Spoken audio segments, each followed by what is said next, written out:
열린교회 성도 여러분 안녕하세요. 8월 18일 매일 성경 묵상 함께 하겠습니다. 오늘 묵상할 말씀은 예레미야서 22장 10절에서 19절의 말씀입니다. 세번역 성경입니다. 함께 읽겠습니다. 너희는 죽은왕 때문에 울지 말며 그의 죽음을 슬퍼하지 말아라. 오히려 너희는 잡혀간 왕을 생각하고 슬피 울어라. 그는 절대로 다시 돌아오지 못한다. 다시는 고향 땅을 보지 못한다. 부왕 요시아의 대를 이어서 유다 왕이 되어 다스리다가 이곳에서 포로가 되어 잡혀간 유다 왕 요시아의 아들 살룸을 두고 주님께서 말씀하신다. 그는 영영 이곳으로 돌아오지 못할 것이다. 그는 잡혀간 곳에서 죽을 것이며 이 땅을 다시는 보지 못할 것이다. 불의로 궁전을 짓고 불법으로 누각을 쌓으며 동족을 고용하고도 품삯을 주지 않는 너에게 화가 미칠 것이다.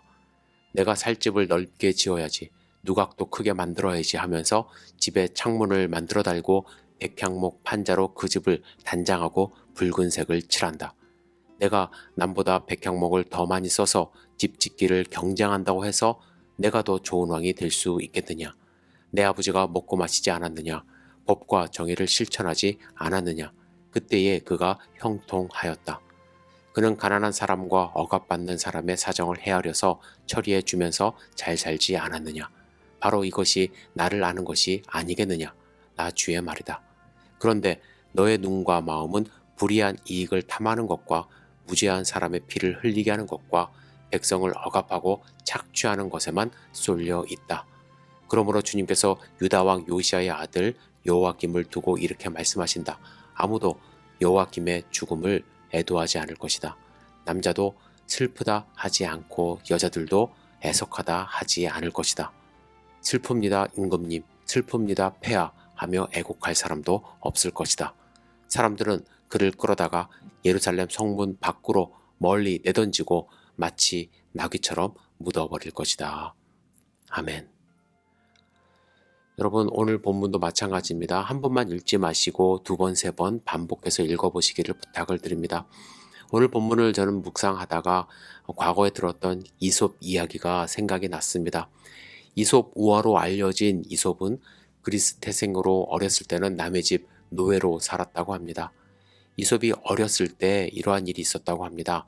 이솝의 주인은 훌륭한 학자였는데 이솝에게 이렇게 명령했습니다. 예, 이솝아, 내가 오늘 오랜만에 목욕을 좀 해야겠으니 목욕탕에 사람이 얼마나 있는지 알아보고 오너라. 주인의 명을 받은 이솝은 곧 동네 목욕탕에 달려갔습니다. 그런데 목욕탕 앞에 이르니까 그 앞에 뾰족한 돌멩이가 바닥에 박혀 있었습니다.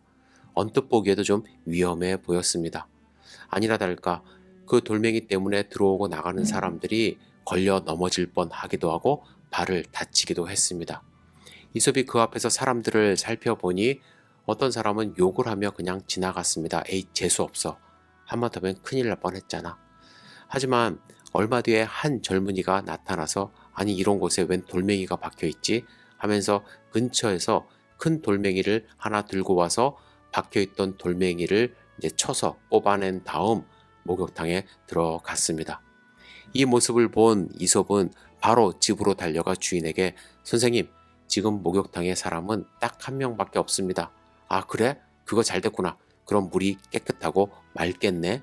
하며 목욕탕에 갔습니다. 그런데 이솝의 말과는 달리 목욕탕 안에는 사람이 너무 많았습니다.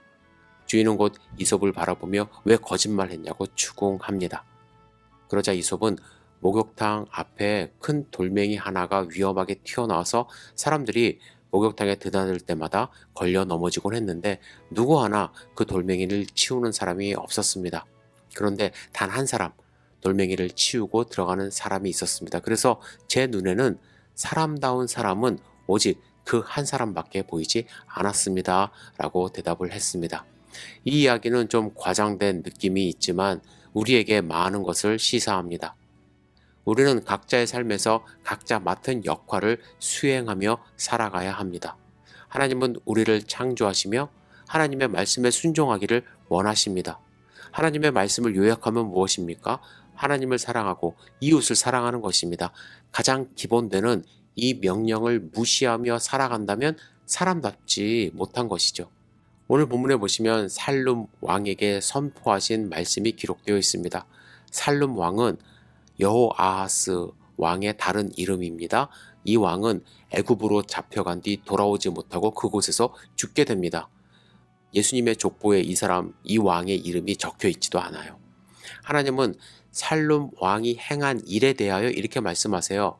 내가 살 집을 넓게 지어야지, 누각도 크게 만들어야지 하면서 집에 창문을 만들어 달고 백향목 판자로 그 집을 단장하고 붉은색을 칠한다.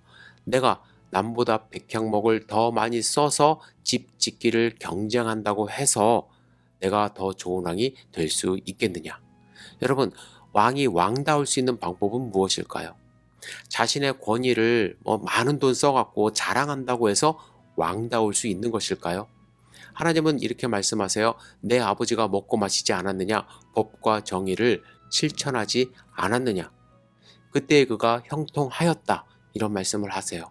즉 왕은 법과 정의를 실천할 때 왕으로서 그죠? 진정한 왕이 될 수 있고 형통한 삶을 살 수 있다고 말씀하십니다. 왕은 왕으로서 해야 할 일이 있다는 것이죠.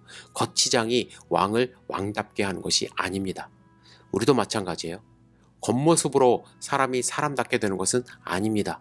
사람으로서 할 일을 마땅히 할 때 사람 되는 것이고 하나님께 인정받는 것입니다. 이솝의 이야기 간단하지만 가볍지만 많은 생각을 하게 합니다.